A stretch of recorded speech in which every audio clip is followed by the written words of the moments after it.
నమస్కారం.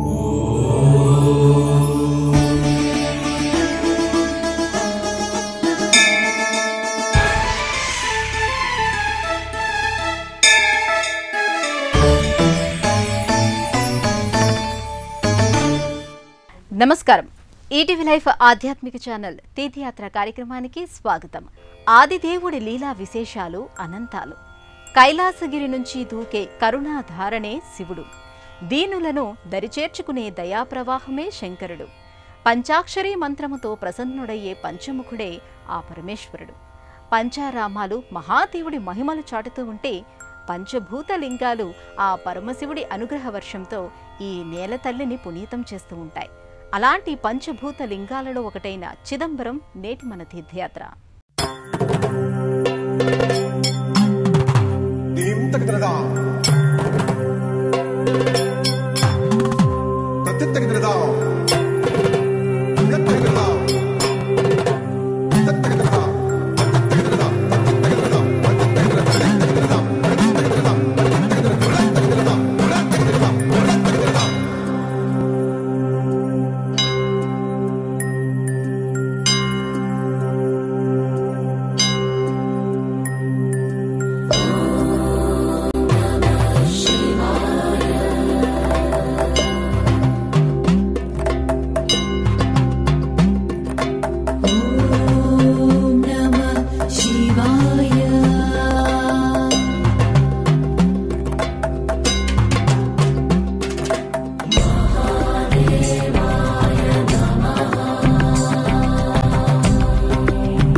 తమిళనాడు రాష్ట్రంలోని ప్రాచీనమైన పుణ్యక్షేత్రాలలో చిదంబరం ఒకటి. కడలూరు జిల్లా పరిధిలో ఈ క్షేత్రం వెలసిల్లుతూ ఉంటుంది. పరమశివుడికి సంబంధించి దేశంలో ఉన్న సువిశాలమైన ఆలయాలలో ఇది ఒకటి. ఈ క్షేత్రాన్ని ఒక్కచోటున నిలబడి ఒక్కసారిగా చూడలేం. అలాగని అణువణువును పరిశీలించి చూసినా ఆదిదేవుడి తత్వాన్ని అర్థం చేసుకోలేం. అంతటి విశిష్టమైన నిర్మాణాలతో ఈ ఆలయం ఆశ్చర్యచకితులను చేస్తుంది. అడుగడుగున ఆధ్యాత్మిక వైభవాన్ని పరిచయం చేస్తుంది. సాధారణంగా ఎవరైనా ఏదైనా విషయాన్ని దాచాలనుకున్నప్పుడు అది చిదంబర రహస్యం అంటూ ఉంటారు. చిదంబర రహస్యం అంటే ఏమిటో ప్రత్యక్షంగా తెలుసుకోవాలనుకున్నవారు ఈ క్షేత్రానికి వెళితే అర్థమైపోతుంది. పంచభూత లింగాలలో ఒకటైన ఆకాశలింగం ఈ క్షేత్రంలో అలరారుతోంది. ఇక కాంచీపురంలో పృథ్వీలింగం, జంబుకేశ్వరంలో జలలింగం, అరుణాచలంలో అగ్నిలింగం, శ్రీకాళహస్తిలో వాయులింగం ధరణికి ధన్యత చేకూరుస్తున్నాయి. చిదంబరం అనే మాట చిత్ అంబళం అనే మాట నుంచి ఏర్పడింది. చిదంబళం అంటే నృత్యాన్ని ప్రదర్శించే వేదిక అని అర్థం. కాలక్రమంలో ఇది చిదంబరంగా పిలువబడుతోంది. ఈ మాటకి ఆకాశాన్ని వేదికగా కలిగినది అనే అర్థం కూడా ఉంది. నటరాజు ఆనంద తాండవమాడే అనంతమైన వేదిక అనే అర్థాన్ని సూచిస్తూ ఈ క్షేత్రం విలసిల్లుతోంది. వేల తరాలుగా వెలుగొందుతూనే ఉంది. ఈ క్షేత్రంలో ఎటు చూసినా నింగితో స్నేహం చేస్తున్నట్టుగా కనిపించే గోపురాలు, ఆలయం చుట్టూ ప్రదక్షిణ చేస్తున్నాయా అననిపించే పొడవైన ప్రాకారాలు, మనసులన్నీ మలుచుకున్నట్టుగా కనిపించే మంటపాలు, కలి కల్మషాలను సైతం కడిగేసే కోనేర్లు, ప్రాంగణమంతా పరుచుకున్న రాతి బండలు అలనాటి వైభవాన్ని అందంగా మన ముందు ఉంచుతున్నట్టుగా అనిపిస్తుంది. ఇక్కడి ప్రతి స్తంభం ఆనాటి చరిత్రను ఆహ్లాదంగా వినిపిస్తుంది.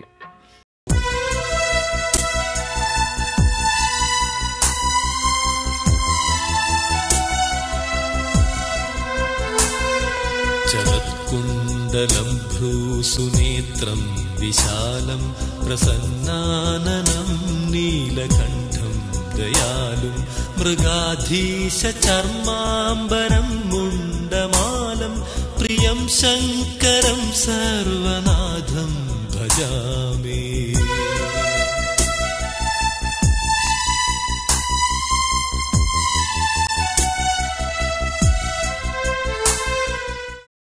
చిదంబరం 40 ఎకరాల విస్తీర్ణంలో కలియుగమున్నంత వరకు కాసే పంట. భక్తి, జ్ఞాన, వైరాగ్యాలు ఇక్కడ పండుతాయి. ఈ దేవాలయానికి 9 ద్వారాలున్నాయి. 4 వైపులా 4 గోపురాలున్నాయి. తూర్పున ప్రధాన ద్వారమైన రాజగోపురం ద్వారా భక్తులు ఎక్కువగా ఆలయ ప్రవేశం చేస్తుంటారు. ఈ గోపురంపై భరతనాట్యానికి సంబంధించిన 108 ముద్రలతో శిల్పాలు కనిపిస్తాయి.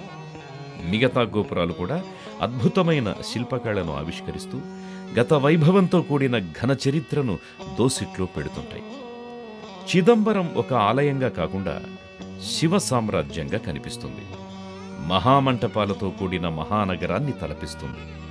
విశ్వాన్ని ఆక్రమించిన విశ్వనాథుణ్ణి గుర్తు చేస్తూ ఈ ఆలయం నేల నలు చెరగుల ఆక్రమించినట్టుగా అనిపిస్తుంది.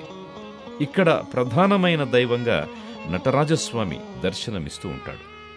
అమ్మవారు శివకామ సుందరి పేరుతో పూజలందుకుంటూ ఉంటుంది. ముందుగా వారి దర్శనం చేసుకున్న తరువాతనే భక్తులు ఉపాలయాలపై దృష్టి పెడుతూ ఉంటారు. సువిశాలమైన ప్రాంగణాన్ని కలిగిన ఈ ఆలయం ఆహ్లాదానికి ఆనవాలుగా కనిపిస్తుంది. ప్రశాంతత పుట్టుక ఇక్కడ్నుంచే జరిగిందేమో అనిపిస్తుంది. భారీ నిర్మాణాలు, అబ్బురపరిచే శిల్పకళ, ఆశ్చర్యచకితుల్ని చేసే శైలి అనుభూతులపై అమృతాన్ని చిలకరిస్తుంది. ఈ ఆలయాన్ని నిర్మించిన కాలాన్ని పరిగణనలోకి తీసుకుంటే ఇది చోళరాజుల కాలంలో నిర్మించినట్టుగా తెలుస్తోంది. అయితే ఏ రాజు అనే విషయంలో మాత్రం స్పష్టత లేదు. చిదంబరం క్షేత్రాన్ని దర్శించినప్పుడు స్వామివారు ఇక్కడ ఎందుకు ఆవిర్భవించాడు, నటరాజుగా విగ్రహ రూపంలో కనిపించడానికి కారణమేమిటి అనే ఒక ఆసక్తికరమైన సందేహం కలుగుతుంది. స్వామివారి ఈ లీలా విశేషం వెనుక దాగున్న అర్థం, పరమార్థం ఏమిటి అనే ఒక ఆలోచన తలెత్తుతుంది.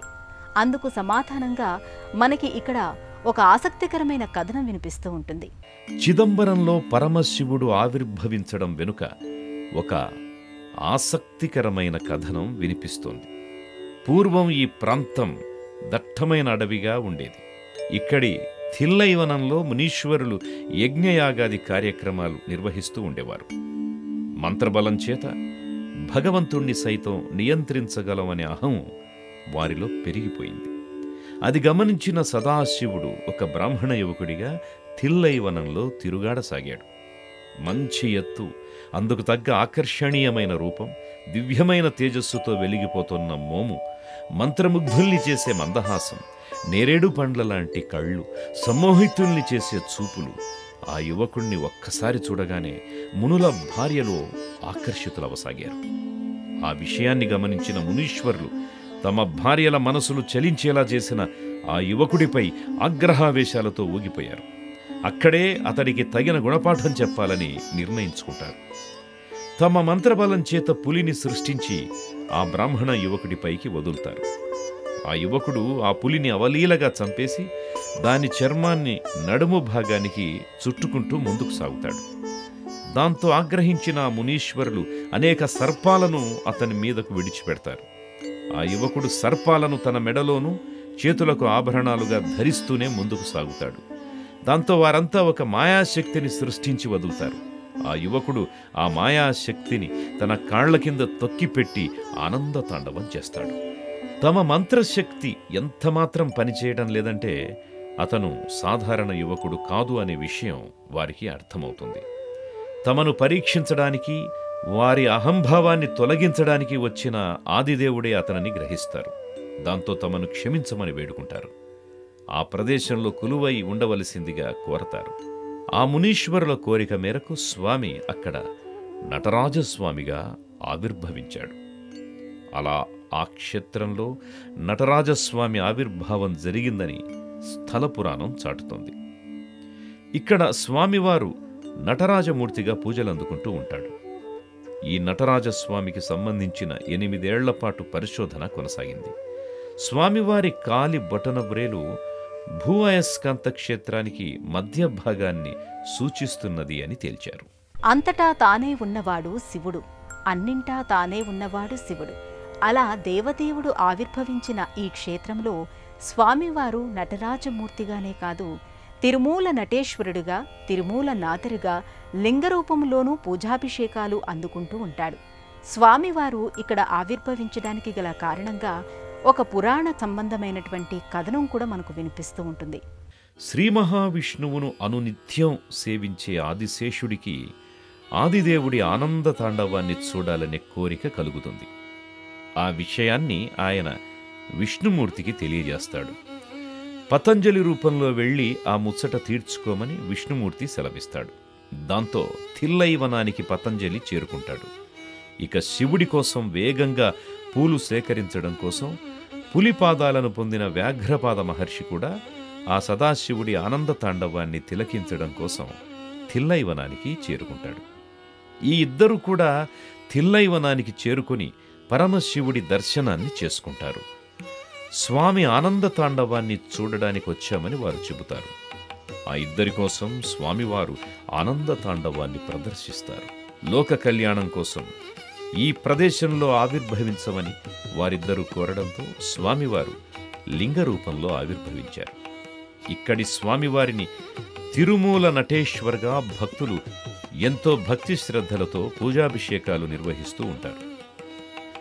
ఇక ఈ క్షేత్రం 5 ఆవరణాలతో ఉంది. కనకసభ గర్భాలయంగా కనిపిస్తుంది. ఈ గర్భాలయంలోని ప్రదేశాన్ని ఆకాశలింగంగా భావిస్తూ ఉంటారు. ఇక్కడి గర్భాలయానికి తెర కట్టేసి ఉంటుంది. లోపల దీపం వెలుగుతూ ఉంటుంది. అప్పుడప్పుడు తెర తీసి భక్తులకు ఆ జ్యోతి రూపాన్ని చూపిస్తూ ఉంటారు. అంతటా ఆ స్వామి చైతన్య రూపంలో ఆవరించి ఉన్నాడు అనే భావన చేసుకుని నమస్కరించుకోవాలి. ఇలా ఈ క్షేత్రంలో స్వామివారు ఆకాశ రూపంలోనూ, నటరాజస్వామిగా విగ్రహ రూపంలోనూ, లింగ రూపంలోనూ దర్శనమిస్తూ ఉండడం విశేషం. శంకర శశిధర గజ చర్మాంబర గంగాధరాహర సుందర స్మరహర గౌరి మనోహర జయ పరమేశ్వర జయ జయ శంకర జయ విశ్వేశ్వర జయ జయ శంకర జయ విశ్వేశ్వర.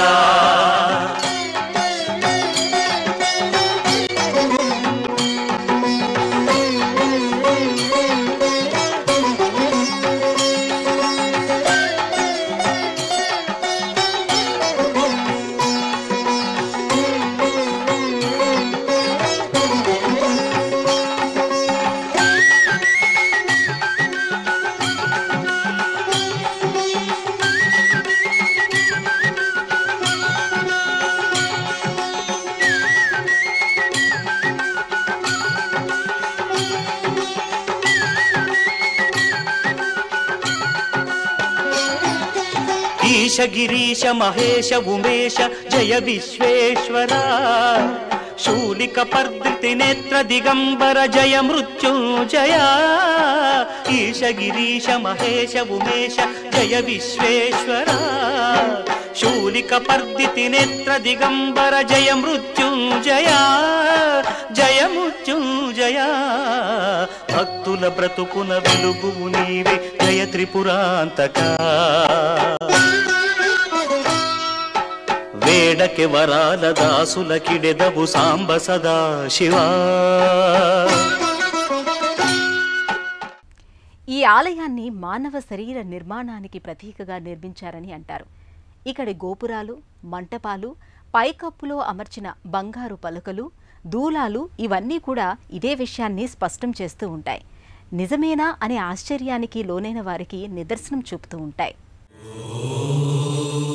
నమ శివ ధిమి ధిమి ధిమి ధిమి తాండవ శంకర ఓం నమ శివ హర హర హర హర భక్తవ శంకర ఓం నమ శివ శివ శివ శివ శివ జంగమ దేవర ఓం నమ శివ భవహర పురహర మంగళదాయక ఓం ఫాలాగ్నిలోచన పాపాభీతారణ ఫాలించరావయ శంభో శంకర బాలేందు శేఖర నాగేంద్ర భూషణ దీవి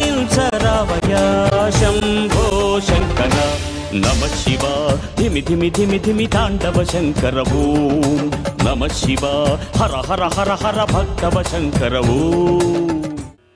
చిదంబరం ఆలయానికి 9 ద్వారాలున్నాయి. గర్భాలయం 28 స్తంభాలతో కూడుకొని ఉంది. ఆలయం పైకప్పులో 64 దూలాలను ఏర్పాటు చేశారు. పైకప్పులో ఓం నమ శివాయ అనే నామాన్ని రాసిన 21,600 బంగారు పలకలను అమర్చారు. ఇందుకోసం 72,000 బంగారు మేకులను ఉపయోగించారు. ఈ సంఖ్యలన్నీ మానవ శరీర నిర్మాణాన్ని సూచిస్తూ ఉండడం విశేషంగా కనిపిస్తుంది. ఈ క్షేత్రంలో జరిగే పూజా విధి విధానాలను పతంజలి మహర్షి నిర్దేశించినట్టుగా స్థల పురాణం చెబుతోంది. ఆ ప్రకారమే ఇక్కడ సేవలు, ఉత్సవాలు జరుగుతూ ఉంటాయి. ప్రతిరోజు ఉదయం స్వామివారిని పవళింపు గది నుంచి గర్భాలయానికి మేళ్లతాళాలతో తీసుకుని వెళ్లడంతో పూజా కార్యక్రమాలు మొదలవుతాయి. ప్రతిరోజు 6 వేళల్లో స్వామివారికి పూజలు నిర్వహిస్తారు. మార్గాళి తిరువాదిరై ముసి ఉత్సవాల సమయంలో జరిగే రథోత్సవాన్ని తిలకించడానికి లక్షలాది మంది భక్తులు తరలివస్తారు. ఎందుకంటే ఈ ఊరేగింపు తరువాత శివుణ్ణి గర్భాలయంలోకి తీసుకుని వెళ్లడానికి ముందు ఆనందతాండవ దృశ్యం ఇక్కడ ఆవిష్కృతమవుతుంది. ఆ సన్నివేశాన్ని తిలకించడానికి దేశంలోని వివిధ ప్రాంతాల నుంచి భక్తులు ఈ క్షేత్రానికి తరలివస్తుంటారు. చిదంబరం క్షేత్రంలో స్వామివారు నటరాజస్వామిగా పూజలు అందుకుంటూ ఉండగా అమ్మవారు శివకామ సుందరిగా పూజాభిషేకాలు అందుకుంటూ ఉంటుంది. అమ్మవారిని దర్శించుకున్న భక్తులు ఆ తరువాత ఉపాలయాలలోని దేవతామూర్తులకు నమస్కరించుకుంటూ వెళ్తారు.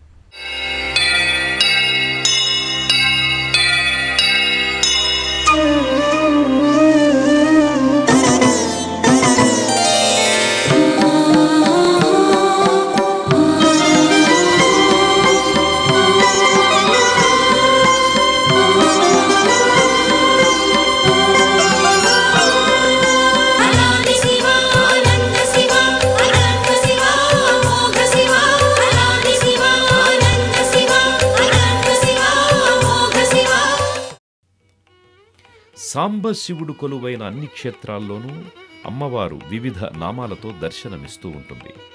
స్వామి ఎక్కడ ఉంటే అక్కడ ఆయన ఆలనా పాలన చూస్తూ అమ్మవారు అక్కడే కొలువుంటారు. ఆ స్వామికి జరిగే సేవలను ఆ తల్లి పర్యవేక్షిస్తూ ఉంటుంది. అలా అమ్మవారు ఇక్కడ శివకామ సుందరిగా భక్తులను అనుగ్రహిస్తూ ఉంటుంది. ఇక ఇదే సన్నిధిలో గణపతి, శ్రీ వల్లీ దేవసేన సమేత సుబ్రహ్మణ్య స్వామి ఆలయాలు కనిపిస్తాయి. 63 మంది ఆళ్వారులను ఇక్కడ దర్శించుకోవచ్చు. ఇక్కడి ప్రాంగణంలోనే గోవిందరాజ పెరుమాళ్ ఆలయం కూడా విరాజిల్లుతోంది. 108 దివ్య దేశాల్లో ఈ ఆలయం ఒకటి కావడం విశేషం. అమ్మవారు పుండరీకవల్లి పేరుతో పూజాభిషేకాలు అందుకుంటూ ఉంటారు. చోళరాజులు తమ పాలనా కాలంలో చిదంబరం ఆలయాభివృద్ధికి తమ వంతు కృషి చేస్తూ వెళ్లారు. కుళోత్తుంగ చోళుడు, రాజేంద్ర చోళుడు ఈ ఆలయ అభివృద్ధిలో కీలకమైన పాత్రను పోషించినట్టుగా తెలుస్తోంది. చోళరాజుల కాలంలో మహాసౌందర్యవతి అనిపించుకున్న కుందవై స్వామివారికి అనేక విలువైన కానుకల్ని సమర్పించినట్టుగా చరిత్ర చెబుతోంది. ఇక విక్రమ చోళుడు ధూపదీప నైవేద్యాలకు శాశ్వత ఏర్పాట్లు చేసినట్టుగా శాసనాలు చెబుతున్నాయి.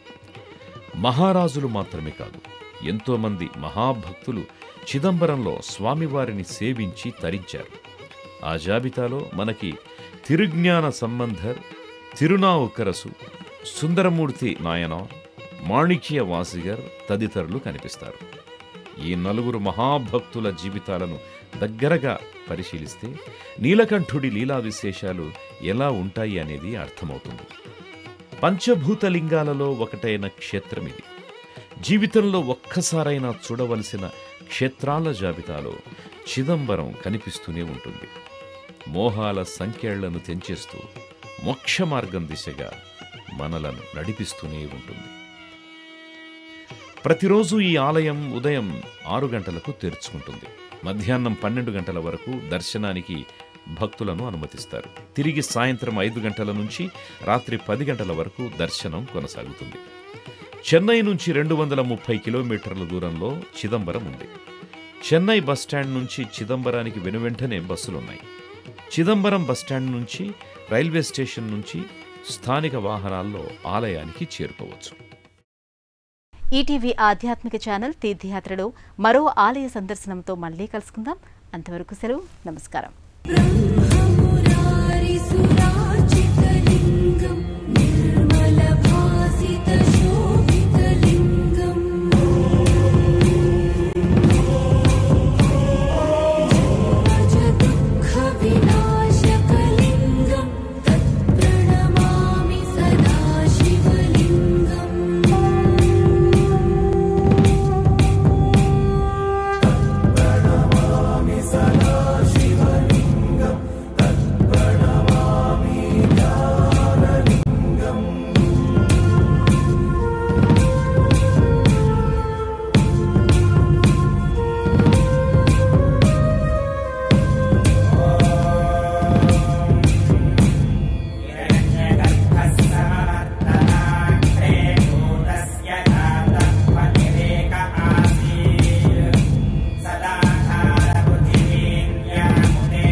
తిరిగి చూడాలనుకుంటే www.youtube.com/@ETVLifeSpiritual లో చూడవచ్చు.